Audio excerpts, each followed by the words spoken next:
जय श्री महाकाल। हर हर महादेव। दोस्तों, प्यार में क्या आपको धोखा मिला है? क्या अब आपका पार्टनर आपसे बात करना नहीं चाहता? क्या आपका रिश्ता पूरी तरह से टूट गया है? अगर इन सब बातों का जवाब हाँ है तो आपको करना क्या पड़ेगा? आपको सिर्फ सोने के पहले ही ये शब्द बोल देना है और उसका नाम लेकर के बस इतना सा करना है कि भागते हुए आएंगे, दौड़ते हुए आएंगे, गिरते पड़ते आपकी तरफ आपका पार्टनर आएगा। प्यार, आप सच मानिए, खींचा हुआ चला आएगा। ऐसा कौन सा विश्व का प्राणी है जिसे इस मंत्र के साथ बुलाया जाए और वह आए नहीं? मंत्र सिर्फ 2 शब्दों का है। जानिए पूरा विस्तार से। इसके बारे में आप जानना चाहते हैं तो आप मेरे इस वीडियो पे बने रहें और साथ में चैनल पे पहली बार आए हैं तो चैनल को सब्सक्राइब करना ना भूलें, साथ में बेल आइकन को क्लिक कर लें। बेल आइकन को क्लिक करने के बाद जो ऑल का ऑप्शन आता है उसे भी क्लिक कर लें ताकि आपको इस प्रकार की गुणतम प्राचीन तंत्र मंत्र के संबंध में जानकारी आपको सर्वप्रथम मेरे यूट्यूब वीडियो के माध्यम से आपको प्राप्त होती रहे। इस तरह के उपायों से आपके जीवन में प्यार भरा जाता है। एक प्यार को अपने दूसरे प्यार से मिलवाया जाता है। आपकी लव लाइफ में, आपकी पारिवारिक लाइफ, शादीशुदा जीवन को पूरी तरह से अच्छा और सुव्यवस्थित किया जाता है। इस तरह के उपायों से आपको जीवंत किया जाता है। जोड़ियां आसमान में बनती है ना, उनका रिपेयर सेंटर ही है। मैं जा रहा हूं, ये 2 शब्द का मंत्र है। उनके नाम के साथ बुलाकर आपको सो जाना है। उसके बाद फिर कुछ मत बोलना। इतना करने से आपके प्यार को, आपके पार्टनर को आना ही पड़ेगा, इसमें कोई संदेह नहीं। मंत्र बहुत अद्भुत शक्तिशाली मंत्र है और अगर जागृत हो ये मंत्र, अगर आशीर्वाद के साथ युक्त हो, मंत्र वेदोक्त हो तो देवता, मनुष्य, गंधर्व, नर नारी, कौन ऐसा है जिस पर इसका प्रभाव नहीं पड़ता हो? मंत्र के प्रभाव को आप ऐसे भी समझ सकते हैं कि जिस प्रकार से आपको गालियों का फर्क पड़ता है। जैसे किसी ने आपको बोला कि मैं आपको पीटूंगा, बहुत जबरदस्त पीटूंगा, लेकिन उसने आपको पीटा नहीं, सिर्फ उसने बोला है, लेकिन आप उसके शब्दों से इतने प्रभावित हो जाते हैं और रिएक्ट करने लगते हैं। गुस्सा में आप अपना आपा खो देते हैं।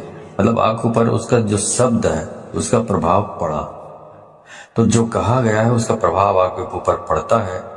तो ऐसे ही समझ लीजिए कि इस प्रकार शब्दों का इस्तेमाल करने से या मंत्रों का इस्तेमाल यदि आप करते हैं, उसी प्रकार जिस प्रकार गालियां सुनकर आप रिएक्ट करने लगते हैं या कोई भी और चीजें भी आप सुन लेते हैं तो रिएक्ट करने लगते हैं, आपका दिमाग रिएक्ट करने लगता है, आपकी जबान रिएक्ट करने लगता है।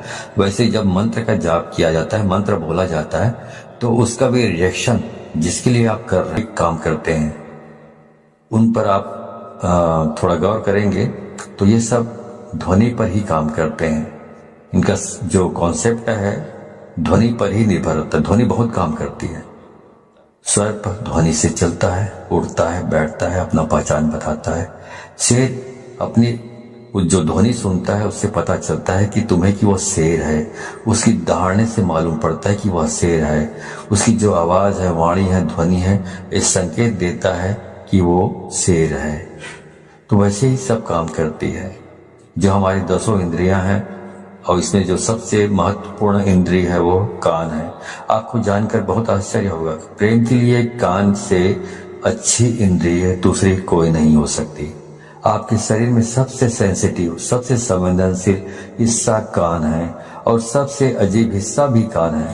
पूरे शरीर में सबसे ज्यादा अगर आपको दर्द कम होता है कहीं तो वो आपका कान है। उसके बावजूद भी सबसे ज्यादा सेंसिटिव, संवेदनशील जो कान है वो आपकी बहुत सारी प्रॉब्लम, बहुत सारी जो चीजें हैं उसके लिए बहुत स्पेशल माना जाता है आपके शरीर में। इसलिए एक के बजाय जो इंद्रियां हैं, कान 2 रखी गई है।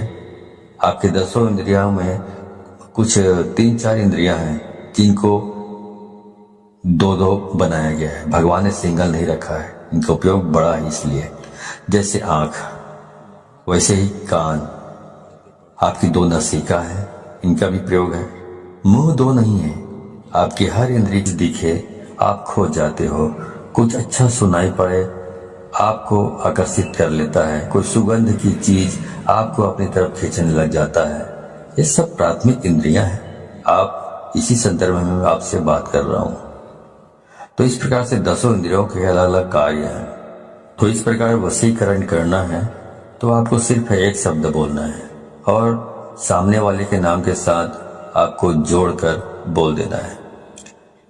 तो इस बोल देने मात्र से उसे खींचकर आना ही पड़ेगा आपकी तरफ। इतनी ताकत है इसमें, क्योंकि ये जो मंत्र है ये बहुत ही अद्भुत मंत्र है। ये मंत्र इतने शक्तिशाली है कि यदि आपके ललाट में किस्मत ने दुर्भाग्य की रेखा खींच दी हो तो इस मंत्र से उसको भी मिटाया जा सकता है, दुर्भाग्य को। इतना पावरफुल ये मंत्र है। अब मैं सीधा आपको उपाय की ओर लेकर चल रहा हूँ।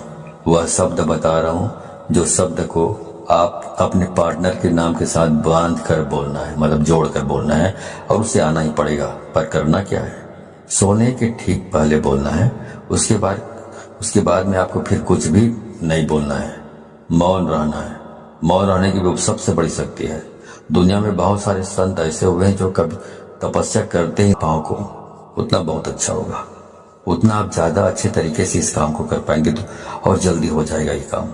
अब करना क्या है, अब करना यह है कि आपको अपने मुंह में एक कुल्ला पानी रखना है, मतलब एक कुल्ला पानी मतलब 1 अंजुली पानी रखना है और वो शब्द बोलना है और बाहर जाकर थूक देना है और वापस आकर सो जाना है। बाकी कुछ नहीं करना है, सब काम अपने आप होगा। पर ध्यान रहे उसके बाद बिल्कुल नहीं बोलना है, चाहे जो भी हो जाए। इसलिए ये उपाय तभी करें जब इसके बाद कोई काम ना बचा हो। ध्यान से उसके बाद बोलने से यह नष्ट हो जाता है, तो इसका उपाय खत्म हो जाता है और कई महीनों तक फिर आप रिपीट नहीं कर पाएंगे यदि आपने बोल लिया बीच में। तो ध्यान रहे इस बात का और बिल्कुल एकांत में करें। जब सब काम हो गया हो तभी इसको करें, वरना इसको ना करें। अब आगे बताता हूं। मंत्र है राम मनोहर राम। फिर से सुन लीजिए, राम मनोहर राम। अब इसमें जो पहला वाला जो राम आपने बोला है, उसके बाद आपको अपने उस पार्टनर का, अपने प्रेमी या प्रेमिका, जो भी लड़की है, लड़का या महिला या पुरुष जो भी हो, उसका नाम लेना है। मान लो आप एक से प्रेम करते हैं, प्यार करते हैं, तो बोलना है राम एक्स मनोहर राम। इस उपाय में इतनी आत्मीयता है, इस उपाय में इतना असीम प्रेम है, इस उपाय में फैल हो ही नहीं सकता, असफलता प्राप्त हो ही नहीं सकती, असफल हो सकते नहीं आप। तो इस सर्वश्रेष्ठ उपायों में से एक खास उपाय है, खास तौर से जब रिश्ते, संबंध, प्यार, शादी, वैवाहिक लाइफ, पारिवारिक लाइफ, उसे ठीक करने के लिए पूरे मन से, पूरी श्रद्धा से और पूरे दिल से आप इसको करना है। और इस पानी को बाहर जाकर थूक के फिर आराम से वापस आकर सो जाइए, कुछ मत करिए। उसके बाद जो करना है वह करेगा ऊपर वाला, आप तो विश्राम कीजिए, ठीक है। तो जो काम करना है उसको ऊपर वाले के ऊपर छोड़ दीजिए और पूरी श्रद्धा विश्वास के साथ आपको इसको करना है। जानकारी अच्छी लगी हो तो इस जानकारी को अधिक से अधिक लोगों को शेयर करें, ताकि अधिक से अधिक लोग इस उपाय के बारे में जानकारी प्राप्त करके इसको अमल में लाकर फायदा उठा सके। तो यदि आप इस प्रकार के उपायों में सफलता प्राप्त करना चाहते हैं तो आपको 100% इसको शेयर करना होगा, तभी आपको सफलता प्राप्त होगी। क्योंकि यदि आप दूसरों को शेयर करते हैं तो शक्तियां परख लेती हैं कि आप बहुत सच्चे, स्वच्छ हृदय के आदमी हैं, स्वच्छ दिल के आदमी हैं, जो दूसरों की भी भलाई